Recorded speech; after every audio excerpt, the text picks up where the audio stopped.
Bago ang lahat ay gusto ko lang muna kayong batiin ng isang magandang araw. Sana po ay nasa maayos na kalagayan pa rin tayong lahat, lalo na ngayon na patuloy pa rin tayong nasa ilalim ng pandemic. Tawagin niyo na lamang po akong Pearl, 35 years old at isang pediatrician dito po sa Bulacan.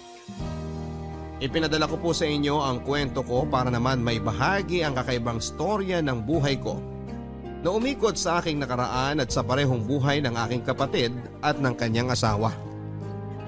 Magsisimula po tayo sa taong 1999, ang taon kung kailan kami unang nagkatagpo ng aking first love na si Michael. Third year high school ako noon at isang transferee, samantalang fourth year high school naman si Michael. Magkatabi lang noon ang advisory class namin ni Michael, kaya naman halos araw-araw kaming nagkakasalubong noon sa hallway. Aaminin ko, papadudot, na mabilis ako nagkaroon ng crush kay Michael. Siya kasi yung typical na school heartthrob. May itsura, malinis, maputi, cool at higit sa lahat ay matalino rin.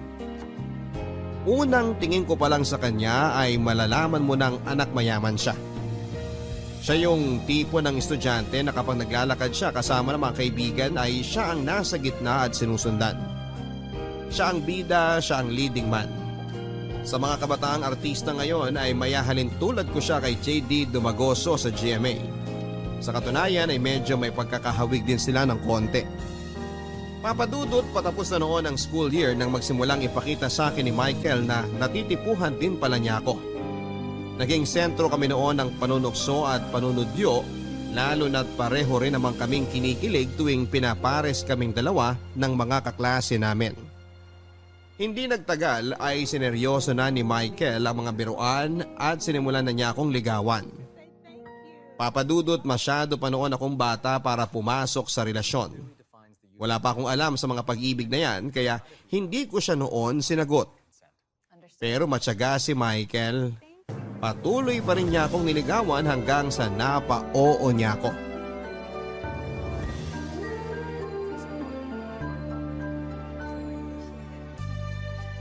Pearl!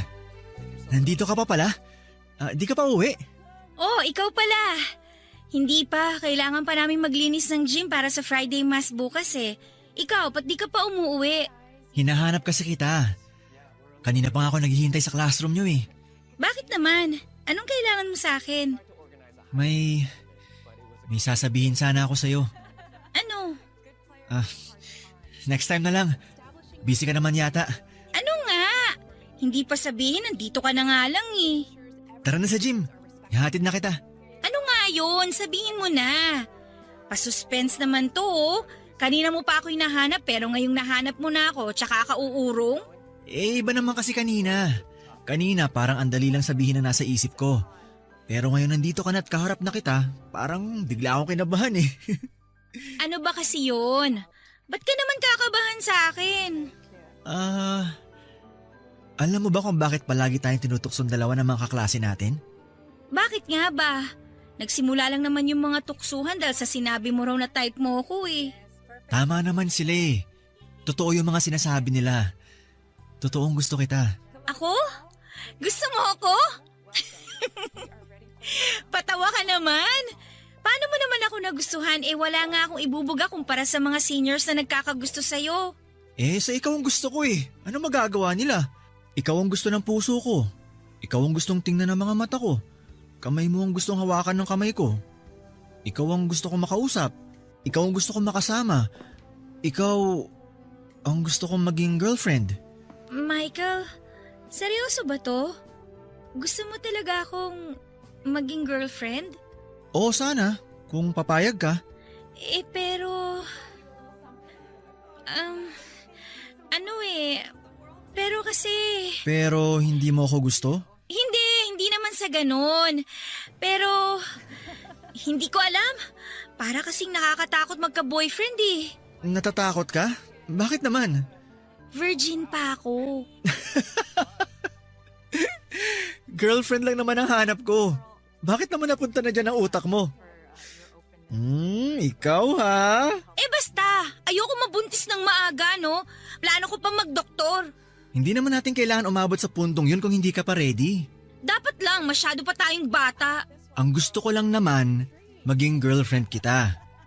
Gusto ko, ako maghahatid sa'yo pa uwi. Gusto ko ikaw katabi ko tuwing recess or lunch break. Gusto ko, tawagin mo akong mahal. Basta, wala munang ganun ha. Pangako ko yan sa'yo. Hindi naman kita pipilitin kung ayaw mo eh. Sige. Anong sige? Pumapahig ka na ba na maging boyfriend ako? Oo.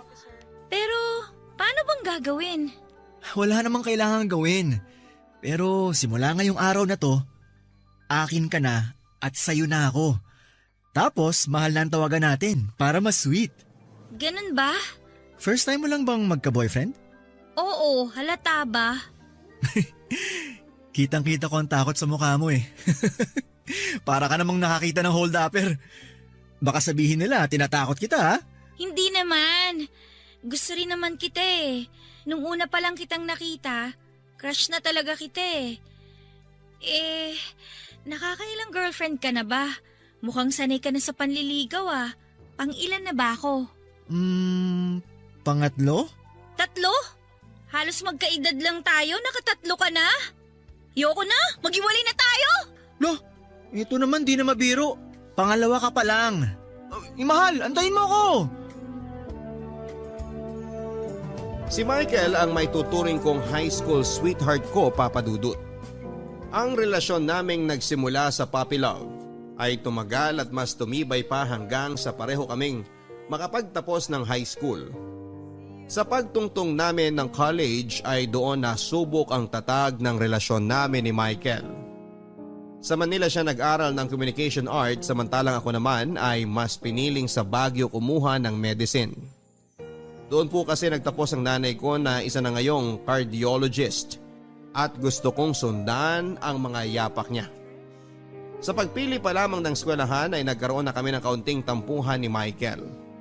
Gusto niya kasi na sa paaralan kung saan siya nag-aaral niya ako gustong mag-enroll para hindi na kami magkalayo pa. Ang problema nga lang ay bago pa man naging kami ay matagal ko na po talagang planong mag-aral sa Baguio. Bata pa lamang kasi ako ay palagi ko nang naririnig sa nanay ko kung papaanong ang college life niya ang isa sa mga pinaka-exciting and unforgettable moments sa buhay niya at gusto ko ring maranasan yon. Isa pa ay marami na siyang koneksyon sa Baguio at palagi pa niya akong ibinibida sa mga kakilala niyang doktor na ang ilan ay professor na rin sa Baguio. Nagtampo man noong una. Sa huli ay pinayagan din naman ako ni Michael na sa Baguio mag-aral. Naging madali ang unang 2 taon ng buhay ko sa kolehiyo. Nagkaroon ako ng mga bagong kaibigan at kakilala. Mabilis din ako nakapag-adjust kahit na mag-isa lamang ako nakatira sa Baguio.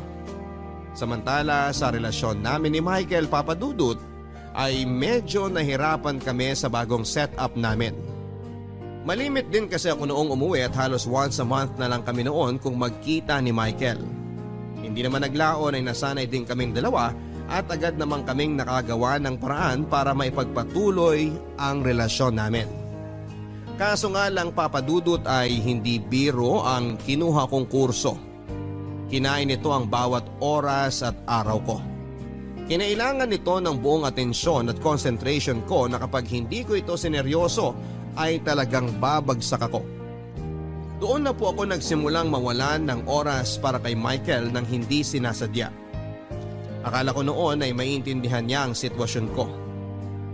Pero hindi ko inakalang eto na pala ang pagmumula ng mga hindi namin pagkakaintindihan. Nagsimula kaming magkaroon ng trust issues sa isa't isa. Nahirapan na kaming pagsabayin ang relasyon at pag-aaral namin sa puntong palagi na kami noong nag-aaway. Grabe, ang lamig pala dito sa Baguio, no?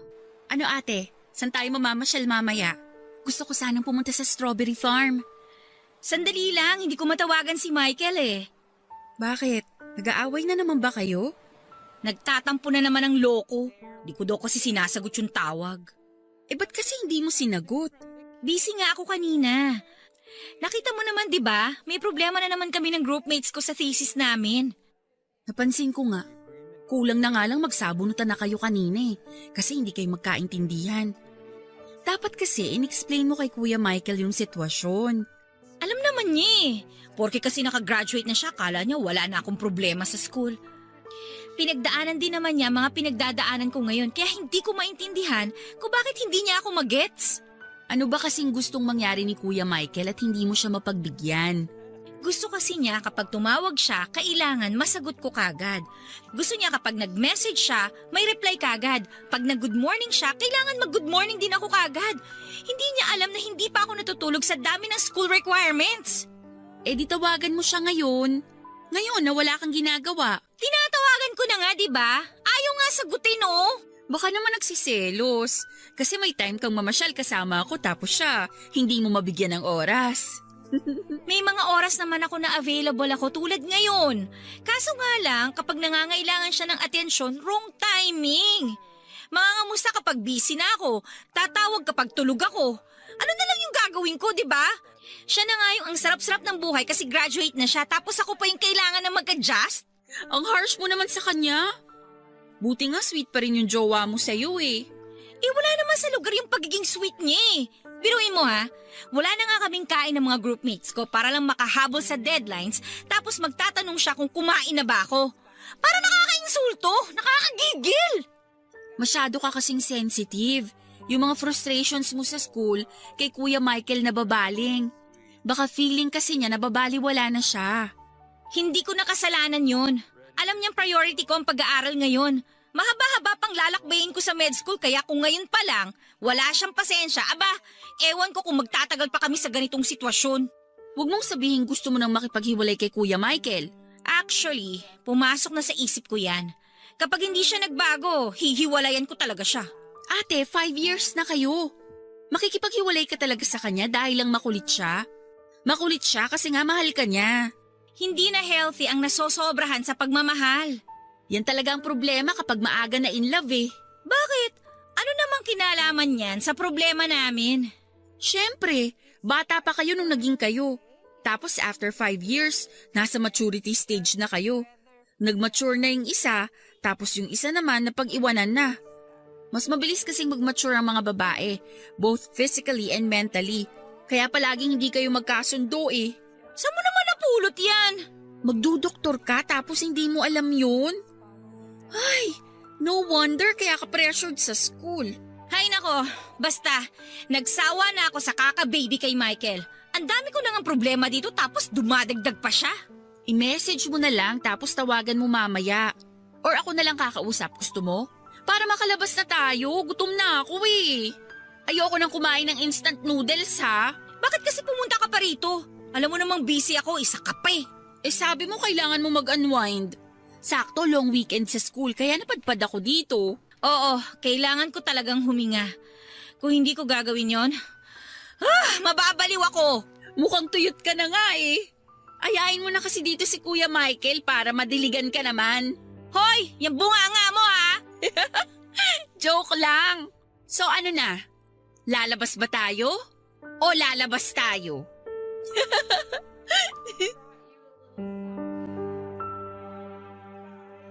Papadudot maliban sa pagiging kapatid ay parang best friend na rin ang turing ko kay Patricia.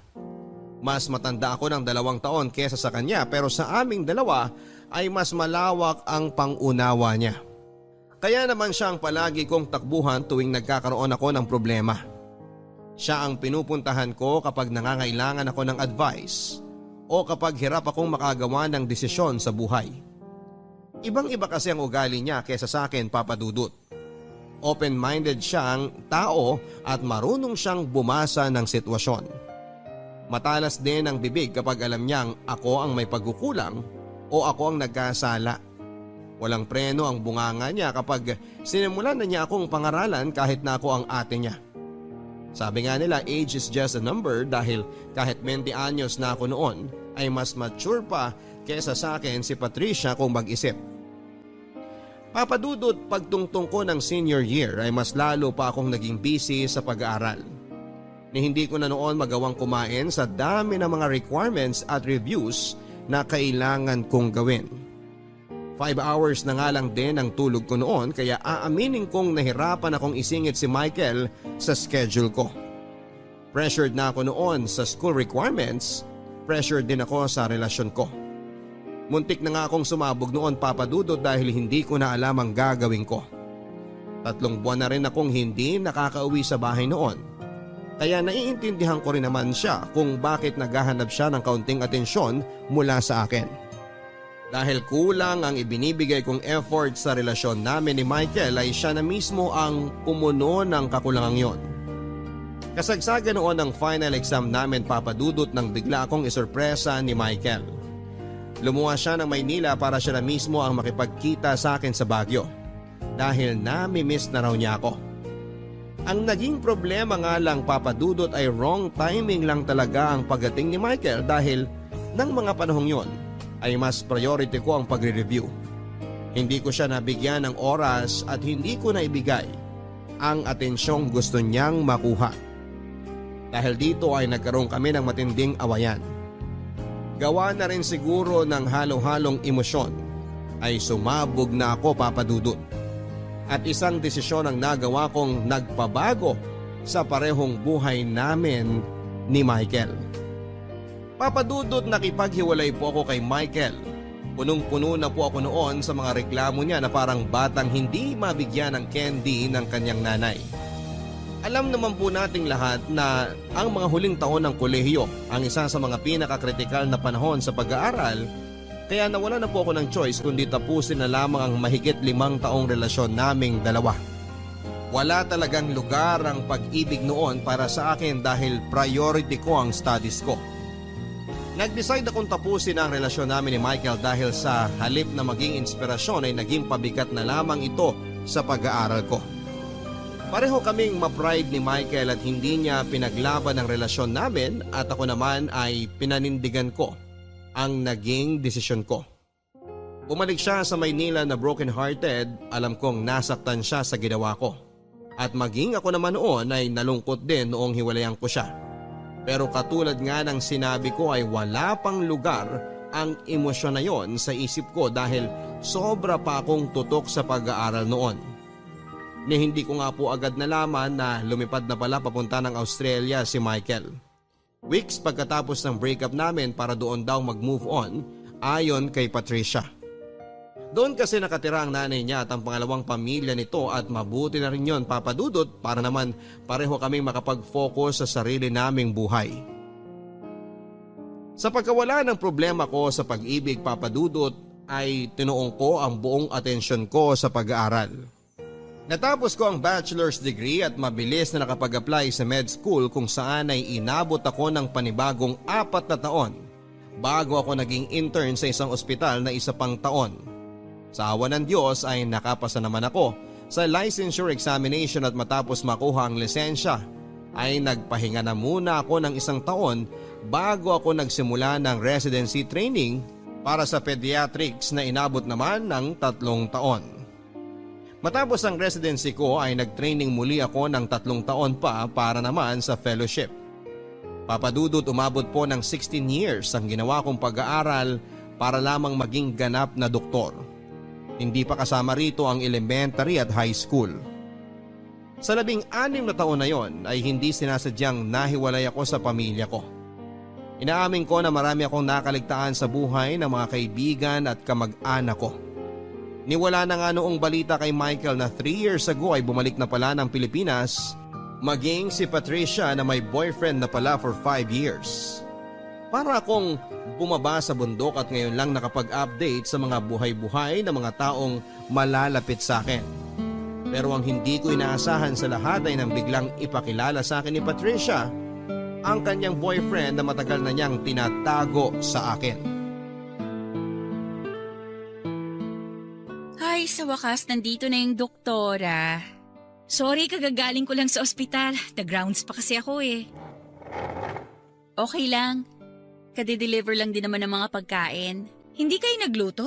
Aba, sinong magluluto? Ikaw? Busy din naman ako sa work ko, no? Eh bakit may handaan? Anong okasyon? Of course! Kailangan nating i-celebrate na sa wakas. Matatapos na rin ang fellowship mo. Wow, bongga naman! Ano nga uli yung subspecialty mo? Pediatric Oncology. Congrats kung ano man yon. Baliw! Ako nagda-diagnose at gumagamot sa mga batang may cancer. Wow! What a very noble job! Loka-loka! Kain na nga tayo. Kanina pa kumakalam tong sikmura ko. Ate, may ipapakilala sana ako sa'yo. Ha? Sino? Pero i-promise mo sa akin na huwag kang mabibigla ha. Bakit naman ako mabibigla? Si Ding Dong Dantes ba yan? Basta i-promise mo sa akin. Okay. Sino bang ipapakilala mo? Han? Halika na rito. Hi, Pearl. Michael? Anong ginagawa mo rito? Anong nangyayari, Patricia? Hindi ko maintindihan. Ate, di ba nabanggit ko sa iyo noon na may boyfriend na ako? Oh, na ayaw mong ipakilala sa akin. Teka, Oo. Si Michael ang boyfriend ko. What? Ate, mag-e-explain ako. Sige, makikinig ako. Noong naghiwalay kayo ni Michael, hindi ba lumipad siya sa Australia? Galit siya sa'yo noon pero concerned pa rin siya sa'yo kasi alam mo naman na biglaan yung paghihiwalay nyo, di ba? Ako ang naging source niya ng mga updates tungkol sa'yo. Nagkaroon kami ng communication habang nasa ibang bansa siya. Then, nagpatuloy na lang yung communication namin yon. Eventually, after 5 years, nanligaw siya sa akin. Ate, hindi ko naman sinasadya na magkaroon ng feelings kay Michael eh. Pero wala na akong nagawa. Na-in love na ako eh. Kailan? Kailan naging kayo? 5 years after nung breakup nyo. Ate, huwag ka sanang magalit. So, 10 years? 10 years na kayong magkarelasyon nang hindi ko alam? Paano nangyari yun? Ate, maraming nangyari noon habang busy ka sa pag-aaral. Oo, sinagot ko si Michael, pero nagkahiwalay din kami after 3 years. Tapos last 2015, nagkabalikan ulit kami. Nagkahiwalay man kayo o nagkabalikan or whatever, my point is, hindi ko alam. As in, wala akong idea. Bakit? Bakit mo itinago sa akin, Patricia? Natatakot ako sa pwedeng mangyari. Alam ko namang mahal mo pa si Michael eh, pero hindi ko naman pwedeng diktahan ang puso ko. Mahal ko na talaga siya noon. Pearl, kung galit ka man, huwag ka magalit kay Patricia. Sa akin ka magalit. Ako nang ligaw sa kanya. No, hindi ako galit. Bakit naman ako magagalit? We broke up, right? So, kung sino man ang ligawan mo, kahit si Patricia pa yan, it's okay. Hindi ko naman hawak ang buhay mo eh. Ate, sorry. Hindi ako galit dahil si Michael ang naging boyfriend mo. Nagtatampo lang ako na after all those years, hindi mo binanggit sa akin na siya palang boyfriend mo. Sorry. Ayoko kasing masaktan ka eh. Tsaka sobrang busy ka pa nun sa med school. Sa licensure exam, ang dami mong problema nun kaya ayoko nang dumagdag pa. Ganun na ba ako kamanhid nun? Sa Facebook, hindi ba kayo nag-upload ng pictures niyong dalawa? Nag-upload pero nakalimit lang yung post ko eh. So hindi mo rin makikita yung mga post ko na kasama si Michael. Eh si Mama, hindi man lang niya ako in-inform? Kinausap ko rin siya. Ganun ka katakot sa akin? Medyo. Grabe! Wala akong masabi ah. Well, congratulations! Good luck sa relationship niyong dalawa. Okay lang ba sa'yo na... Okay na okay! Ano ba? Masaya ba kayong dalawa? Kung masaya kayo, edi wala nang problema.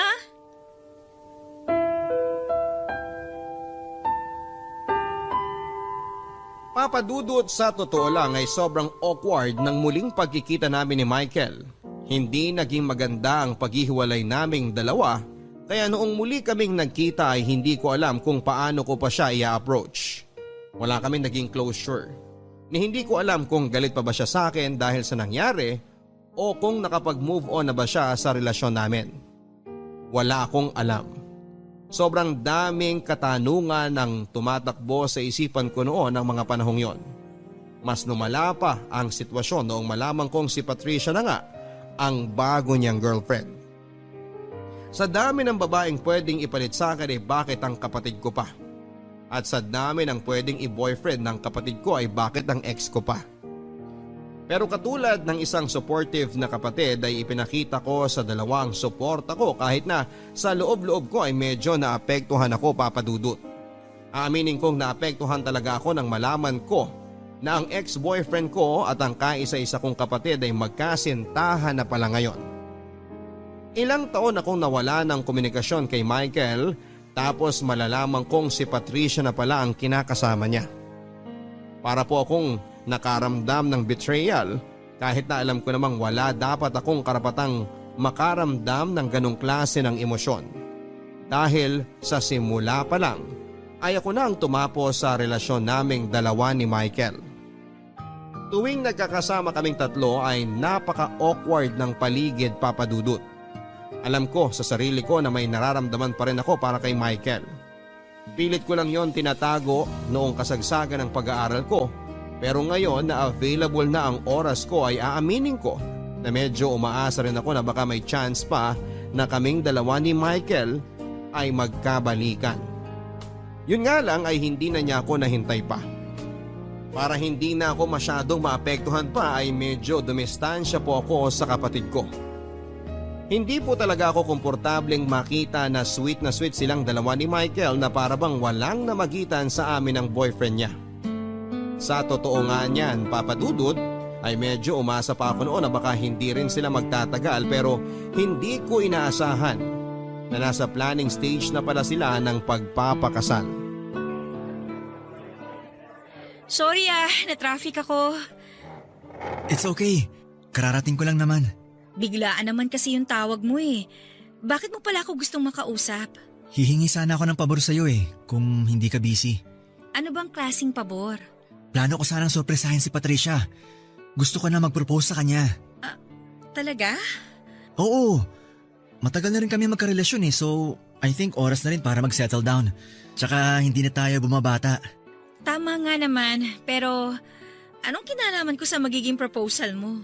Gusto ko sana magpatulong sa'yo. Plano ko mag-propose sa bahay nyo. Actually, may mga nakausap na ako na mag-aayos sa bahay for that day. Simple setup lang naman para makapag-celebrate na rin tayo after the proposal. Ang gusto ko sana, samahan mo muna si Patricia that day. Para wag muna siyang umuwi habang nagpiprepare kami sa bahay nyo. Yun lang ba? Oo naman, pwede ko namang gawin yun. Madali lang naman pala eh. Maraming salamat Mukhang seryoso na talaga kayong dalawa. Mabait na girlfriend si Patricia. Mas nakilala ko nga ang sarili ko dahil sa kanya Marami ako natutunan sa buhay because of her. Sa dami ng mga babaeng nakilala ko, siya na ang pinaka-wife material. Talaga ba? I'm sorry. I didn't mean it that way. Actually, may point ka naman eh. Alam ko marami ako naging pagkukulang nung tayo pang dalawa. And I totally understand kung marami kang nagustuhang quality sa kapatid ko kaysa sa akin. Actually, quality-wise, talagang napunta na lahat kay Patricia. I'm just the plain old boring sister. So naiintindihan kita. Pearl, magkaiba man. Pero pareho kayong may mga magandang qualities ni Patricia. Hindi mo na kailangang mag-explain. Hindi mo na ako kailangang bigyan ng mga sugar-coated remarks. Basta ang akin lang, masaya ang kapatid ko, so masaya na rin ako. Basta ba, ipangako mo sa akin na hindi mo sasaktan si Patricia? Of course! Hinding-hindi ko gagawin yan. Alam mo yan, Pearl, kasi ikaw never kitang sinaktan. Right. Ako yung bumasag sa puso mo eh. Nagalit ka ba sa ginawa ko? Aaminin ko, nagalit ako. Nasaktan ako sa nangyari. Pumunta ako sa Australia dahil sa nangyari. Alam mo namang ayokong pumunta ron. Kahit na gustong-gusto na akong kunin ni Mama. I stayed because of you. Tapos, iniwan mo lang ako. I'm sorry. Pero, worth it naman, di ba? Tingnan mo, doktora ka na. Nakuha mo na sa wakas yung matagal mo ng pangarap. Nakuha ko nga, pero marami rin naman ako isinakripisyo. Bakit? Nagsisisi ka ba sa nangyari? Ako? Hindi ko alam. Masyadong mabigat yung term na nagsisisi eh. Nangihinayang siguro, pwede pa. Mahal mo pa ba ako, Pearl? Kailangan ko bang sagutin yan? Sorry, hindi na pala dapat tinatanong yun. Tinawagan mo ako dito para humingi ng pabor para tulungan kitang mag-propose sa kapatid ko. Huwag mo nang tanungin kung mahal pa ba kita, Michael, ano ba? Hindi na importante ang magiging sagot ko doon.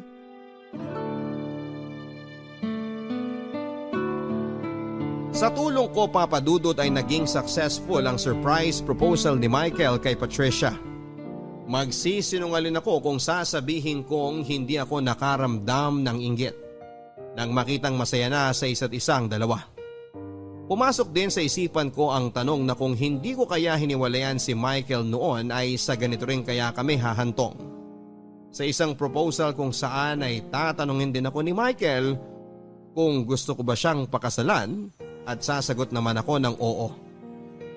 Kung nangyari yon ay sigurado ako na ang saya-saya ko ngayon. Siguro ako ngayon ang engaged, kaso hindi.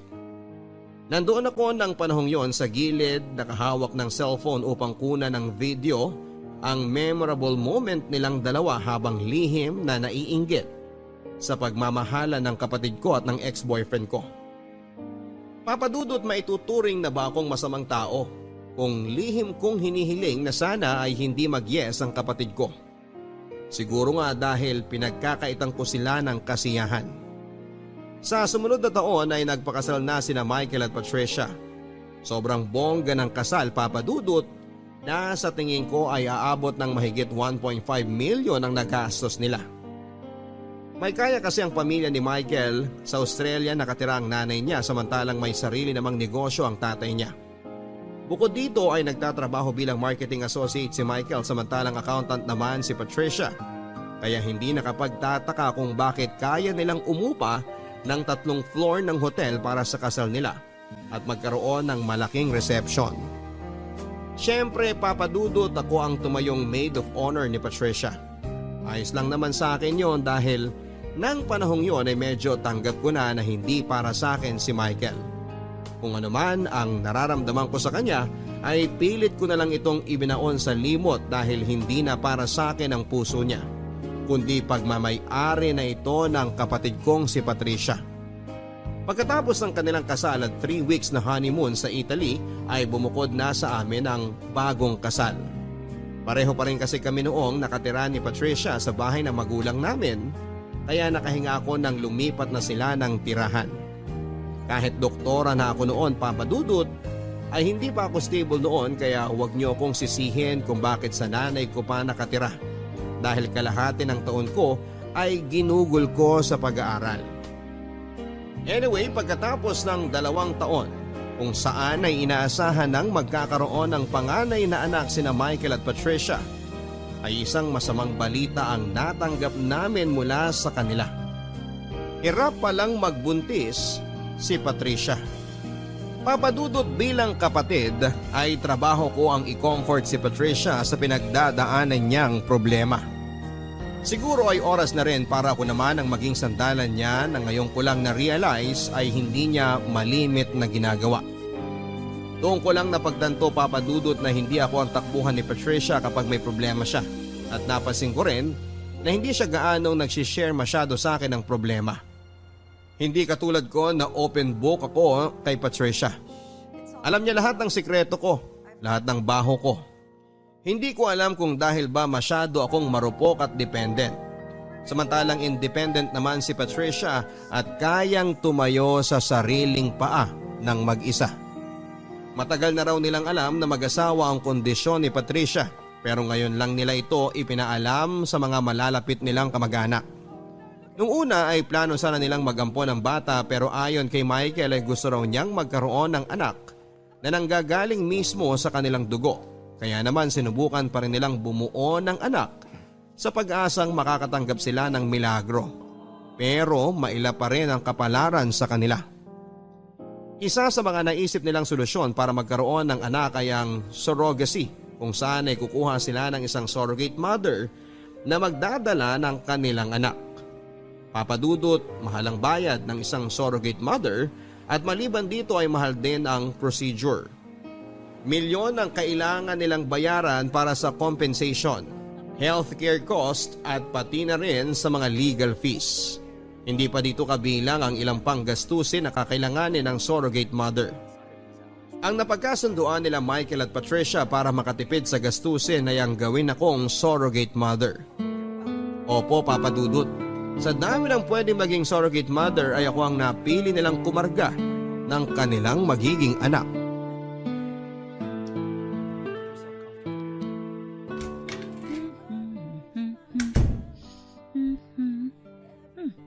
Patricia? Anong ginagawa niyo rito ni Michael? May problema ba? Hinihintay namin kayo ni Mama. May gusto sana kaming sabihin. I think nasa clinic pa si Mama eh. Mamaya pa uwi yun. May nangyari ba?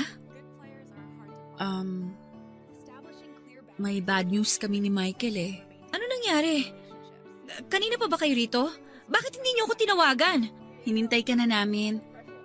Hindi naman kami nagmamadali. Michael, ikaw na ba magsasabi? Bakit? Ano ba yun? Kinakabahan naman ako sa inyo. Paano ko ba sasabihin to?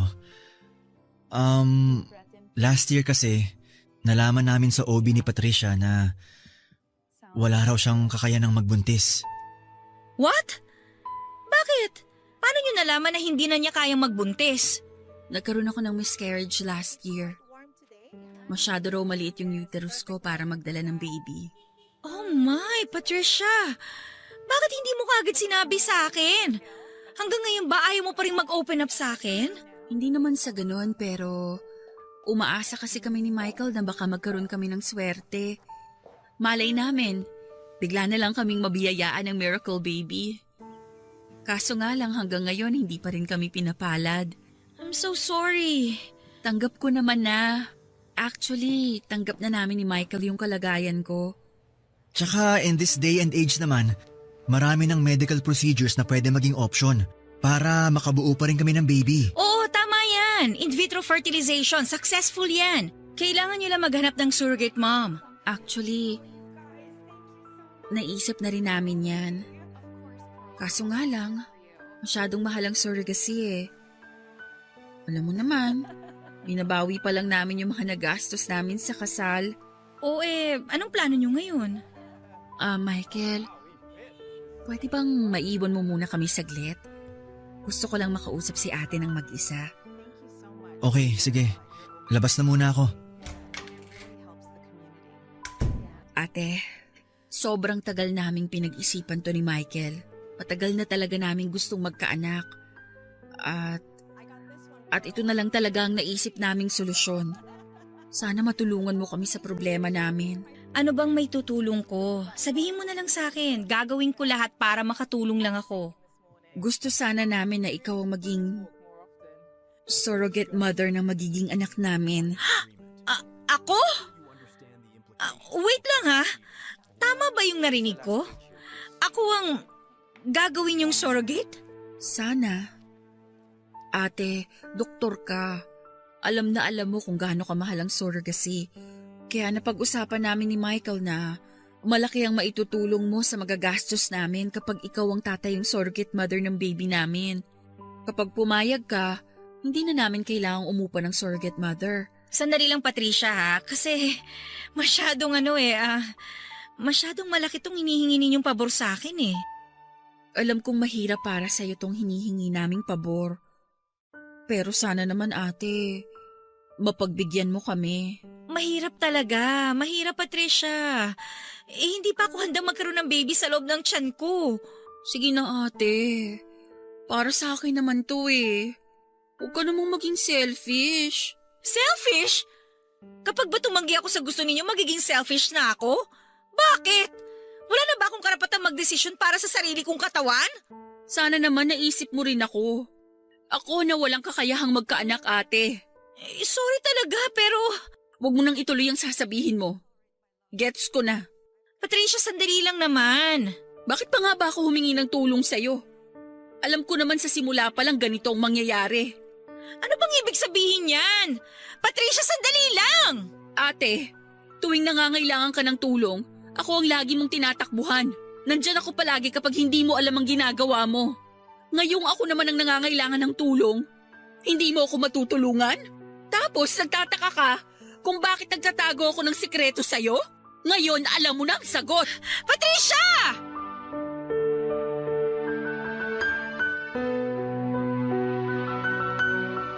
Papa Dudut, hindi naman po ako against sa plano nila Michael at Patricia na maghanap ng surrogate mother para mabigyan sila ng anak. Pero hindi naman din po ako papayag na ako ang maging surrogate mother nila. Masakit na nga po sa akin na sa kapatid ko napunta ang lalaking minamahal ko.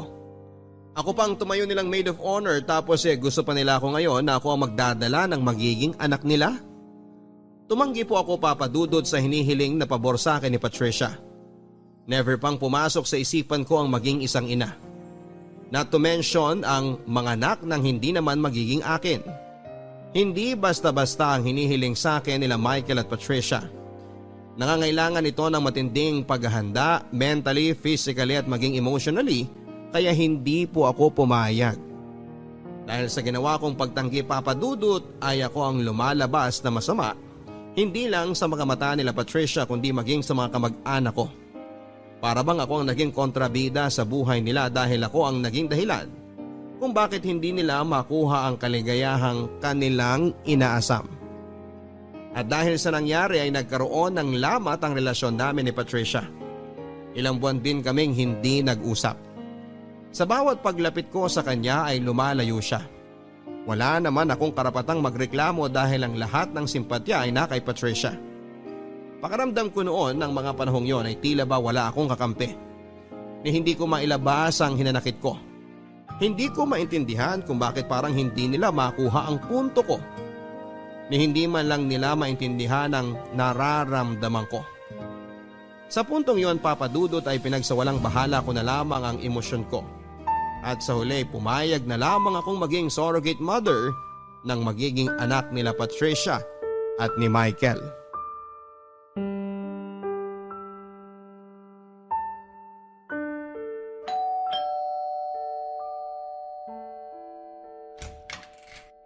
Oh, Pearl! Naparito ka. Nandyan ba si Patricia? Gusto ko sana siyang kausapin. Sige. Nasa loob siya. Pasok ka. Galit pa ba siya sa akin? Hindi ko naman masasabing galit siya. Pero may konting tampo siguro. Ganun ba? Pearl, kung hindi mo talaga kaya, okay lang kahit tumanggi ka. Hindi mo naman trabaho na bigyan kami ng anak eh. No pressure. Naiintindihan ko naman si Patricia eh. Tama nga naman siya. Sa buong buhay namin, si Patricia ang laging tagasalo sa mga problemang hirap akong solusyonan. Sa kanya ako lagi kumakapit kapag hindi ko na kayang lumaban. Ngayon na nga lang siya hihingi ng tulong sa akin tapos hindi ko pa siya mapapagbigyan. Hindi rin naman kasi madali yung hinihingi namin sa'yo eh. Kaya naiintindihan ko nararamdaman mo. Alam mo, nagbago ka na talaga. Bakit mo naman nasabi? May empathy ka na kasi sa ibang tao samantalang nung boyfriend pa kita, ni hindi mo man lang ako naintindihan nun. Lahat naman tayo nagbabago eh. Inabot nga lang ako ng taon para makarating sa ganitong maturity. Sandali lang. Tatawagin ko si Patricia. Han? Andito si Pearl. Patricia, Oh, ba't nandito ka? Anong ginagawa mo rito? pumunta ako rito para sabihing pumapayag na ako. Talaga? Oo, pumapayag na ako maging surrogate mother ng magiging anak nyo. Ate, salamat. Habang buhay kong tatanawin na utang na loob to sa'yo. Hindi mo alam kung gaano mo ako pinasaya ngayon. Para saan ba't naging magkapatid tayo kung hindi naman kita matutulungan sa problema mo, di ba? Pwede ko bang tanungin kung anong nagpabago ng isip mo? Alam mo, Narealize ko na sa buong buhay ko, ikaw palagi ang katulong ko sa mga problema ko. Ikaw yung naging ate ko kahit na ako naman ang panganay sa ating dalawa. Narealize ko na kapag nangangailangan ako, nandiyan ka palagi tsaka handang tumulong. I'm just returning the favor. Ngayon, ikaw naman ang nangangailangan. Siguro dapat rin na gampanan ko yung pagiging ate ko sa'yo. Kung kaya ko namang ibigay yung pangangailangan mo, bakit ko naman ipagdadamot? Salamat talaga, ate! Pasensya na rin pala sa mga nasabi ko nung nakaraan. Medyo na-disappoint lang kasi ako that time, kaya nakabitaw ako ng salitang medyo masakit. Magiging selfish talaga ako kapag pinagkaitang kita ng anak, knowing na kaya ko namang i-provide sa'yo yun. Natagalan nga lang ako magdesisyon kasi kinailangan ko pa talagang pag-isipan to ng maraming beses. Naiintindihan naman kita, ate. Basta, kailangan ko na matinding counseling after, ha? Alam mo namang madali akong ma-attach sa mga bagay-bagay at weakness ko talaga yung mag-move on. Oo, ate, kami nang bahala dyan. Required din naman sa atin na dumaan ng counseling para sa emotional at mental state ng both parents at ng surrogate mother. Ay, good luck sa atin. May naisip na ba kayong pangalan sa baby kung sakali? Meron na! Asher, na ibig sabihin sa Hebrew, blessing. Talaga? Sa lalaki. Paano naman kung babae? May naisip na rin kami pag babae. Papangalanan namin siyang Aya, na miracle naman if translated in Arabic. Nag-research talaga kayo, ha? Oo, sobrang tagal na talaga naming pangarap ni Michael na magkaanak eh. At sa wakas, maaabot na rin namin yun dahil sa'yo. Maraming salamat, ate.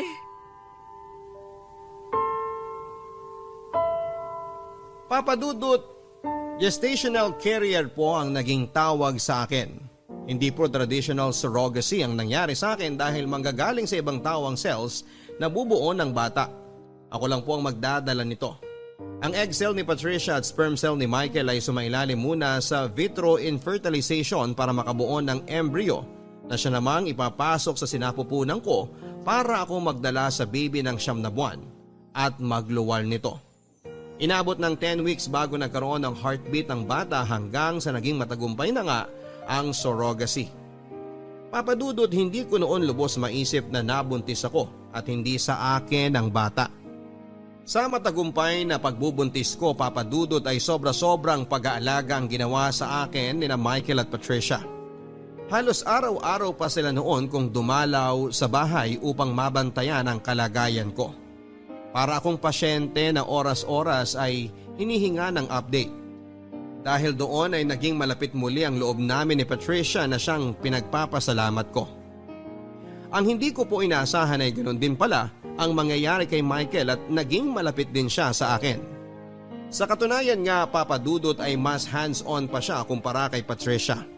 Kung noon ay palagi kong iniiwasan si Michael at ganoon din siya na hindi gaano akong pinapansin. Ngayon ay hinahayaan ko na lang siya na lapitan ako dahil dala ko na ang anak niya. Yun nga lang ay napansin kong mas sa akin na napupunta ang buong atensyon ni Michael kumpara sa asawa niyang si Patricia. Sa pagiging close naming dalawa ni Michael ay hindi sinasadyang muling nabuhay ang pagtingin ko sa kanya. Para bang bumalik ang kahapon? Ang kahapon kung saan ay ako pa ang babae noon sa buhay niya. Papadudot, madali lang irason na dahil sa bata kung bakit bigla na lang napalapit sa akin si Michael. Ibang klase na kasi ang pag-aalaga ang ginagawa niya sa akin na para ba akong asawa niya. Si Michael ang sumasama at naghahatid sa akin sa mga check-up ko dahil busy si Patricia sa trabaho. Si Michael din ang nagpo-provide ng mga pangangailangan ko tulad ng vitamins at pagkain.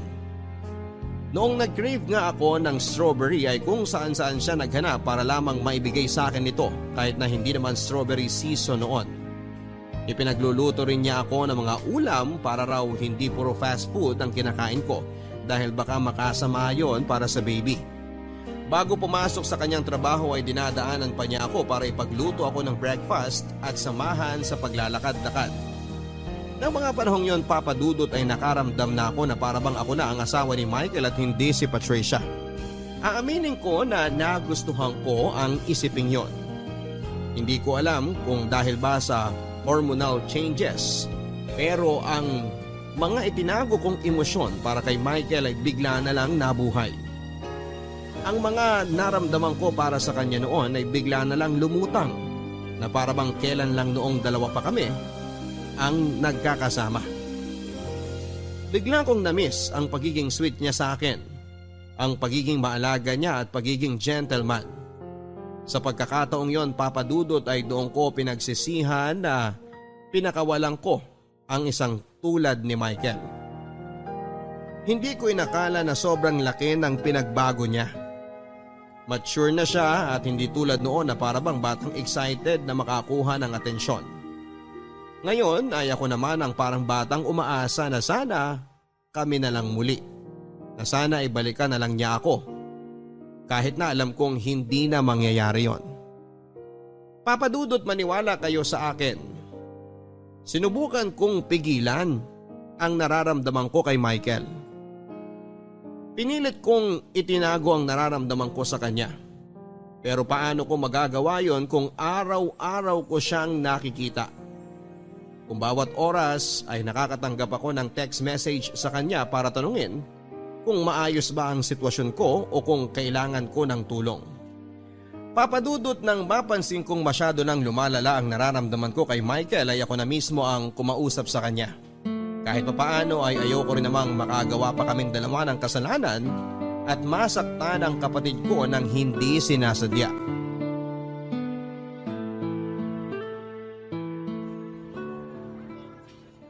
Ma, maglalakad-lakad lang ako sa labas ha.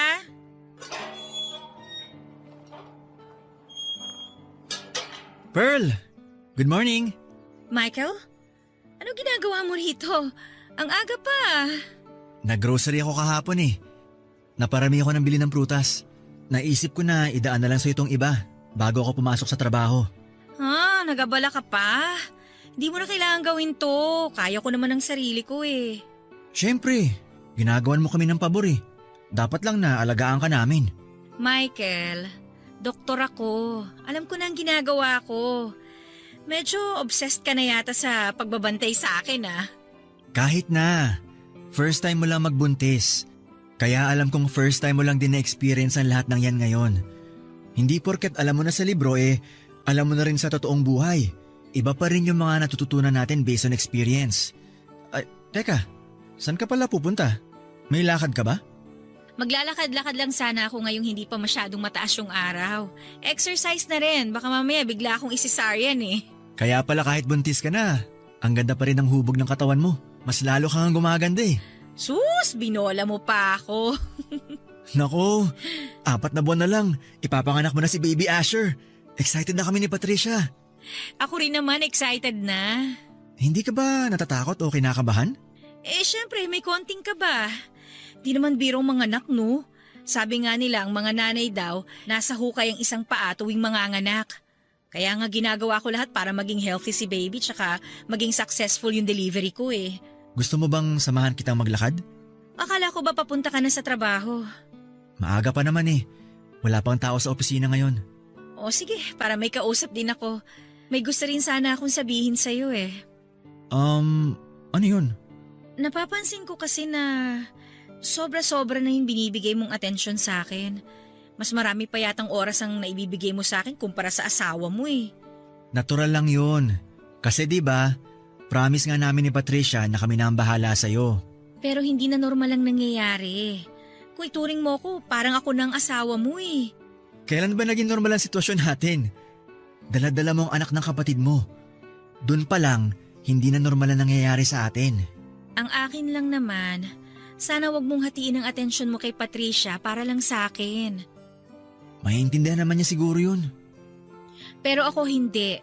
As much as possible, ayoko sana magkaroon ng emotional attachment sa kung ano man ang nangyayari sa atin ngayon. Paano pag nasanay na akong palagi ka nandyan sa tabi ko? Anong gagawin ko kapag wala na sa akin si baby? Nakukuha mo ba yung punto ko, Michael? Pearl, lahat ng ginagawa ko sa'yo ay para sa bata. Hindi ako naniniwala eh. Anong ibig sabihin ng mga damit na binibili mo sa akin? Siyempre, lumalaki ang tiyan mo. Kailangan mo ng maternity dress. Kaya kong bumili ng sarili kong maternity dress. Yung bracelet na inirigalo mo sa akin. Pasasalamat ko sa iyo yun dahil sa ginagawa mo para sa aming mag-asawa. Ibinigay mo yun sa araw ng dating anniversary natin. Akala mo hindi ko alam? Ano bang gusto mong sabihin ko? Gusto kong malaman kung bakit mo ginagawa sa akin to. Gusto kita. Gusto pa rin kita hanggang ngayon, Pearl. Michael, pamilyado ka ng tao. Pinipigilan ko naman eh. Ginagawa ko naman ang lahat para itago ang nararamdaman ko pero hindi ko na kayang baliwalain pa to. Michael, please. Huwag mo naman gawin sa akin to. Mahal mo pa rin ako, di ba? Alam kong may pagmamahal ka pa rin sa akin hanggang ngayon dahil nararamdaman ko yun. Gusto ko na umuwi.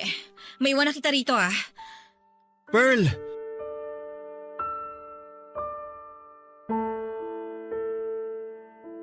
Pero matapos ang mga revelasyong narinig ko mula kay Michael, ay doon ko na-realize na hindi na maganda itong mga nangyayari.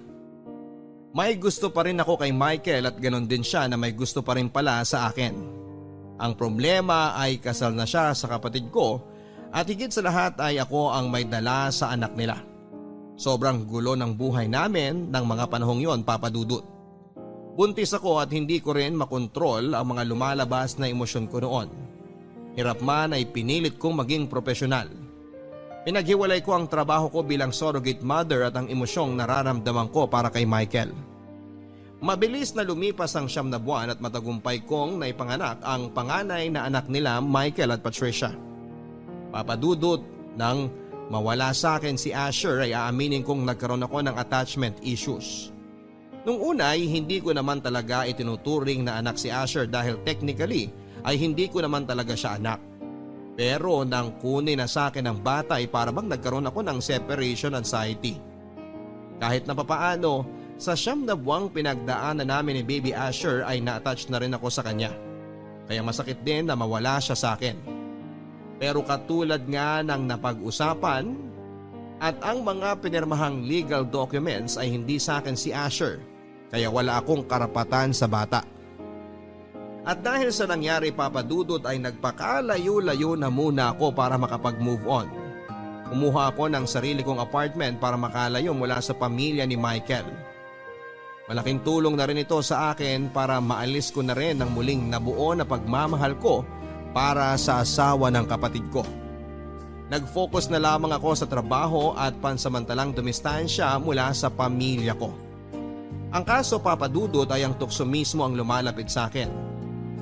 Kahit dapat ay wala na kaming koneksyon ni Michael dahil wala na sa akin ang bata ay nakakatanggap pa rin ako ng pangungumusta mula sa kanya. Pilit niya akong hinahabol, Papa Dudut, at walang kaalam-alam si Patricia sa ginagawa ng kanyang asawa. Nang minsang bisitahin niya ako sa apartment ko ay doon na po ako nakagawa ng kasalanan.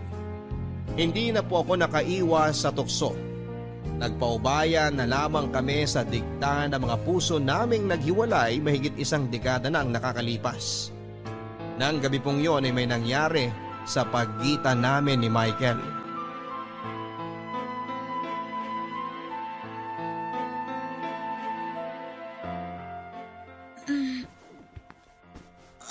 Anong oras na ba? Michael! Michael, gumising ka na dyan! Anong oras na? 7:00 na! Naku, late na ako sa trabaho. Michael, kailangan nating mag-usap. Mamaya na lang tayo mag-usap. Late na talaga ako. Patayaw kay boss nito.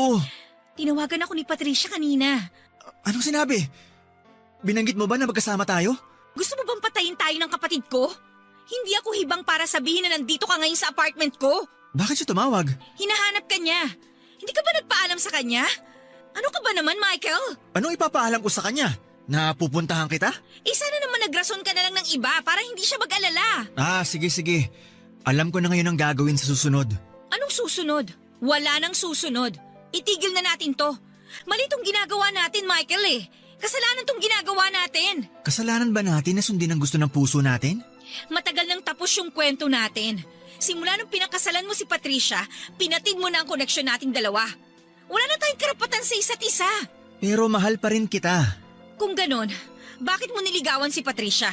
Bakit mo siya pinakasalan? Mahal mo ba talaga ang kapatid ko? Mahal ko siya. Mahal ko kayong dalawa. Ano ba namang klaseng sagot yan? Isa lang ang puso mo, hindi ka pwede magmahal ng dalawang tao. Si Patricia ang pinili mo, si Patricia na lang ang mahalin mo. Please lang! Pero paano tayo? Walang tayo, Michael. Matagal na tayong tapos. Yung nangyari sa ating kagabi. Kalimutan mo na yon. Isang malaking pagkakamali ang ginawa natin. Pearl, Please, nagmamakaawa ako sa'yo. Huwag mo naman kaming paglaro ang magkapatid. hindi ko kayo pinaglalaruan. Ano ba sa tingin mo tong ginagawa mo ngayon? Pareho nating ginusto ang nangyari. Alam kong hindi ka lang napipilitan. At pinagsisisihan ko na ang ginawa kong yun. Ayokong saktan si Patricia, ayokong masaktan ng kapatid ko. Pero may nangyari na. Kaya nga huwag na natin dagdagan pa. Dito mismo, tinatapos ko na ang ugnayan nating dalawa. Parang nangyari na dati to ah. Iiwan mo ulit ako? Aaminin ko, pinagsisisihan ko ang ginawa kong pag-iwan sa'yo noon. Pero kasi iba na ang sitwasyon natin ngayon. Kailangan kong gawin to. Kailangan nating gawin to. Kung gusto mong isalba ang pamilya mo, iwasan na natin ang isa't isa. Ay... I'm sorry. I'm sorry na dinamay pa kita sa kagaguhan ko. Huwag ka na mag-sorry sa akin. Mag-sorry ka sa kapatid ko. Tama ka sa mga sinabi mo. Ay, ano ba tong ginagawa ko? Michael, mangako ka sa akin. Mangako kang hindi na mauulit ang nangyari sa atin. Mahirap.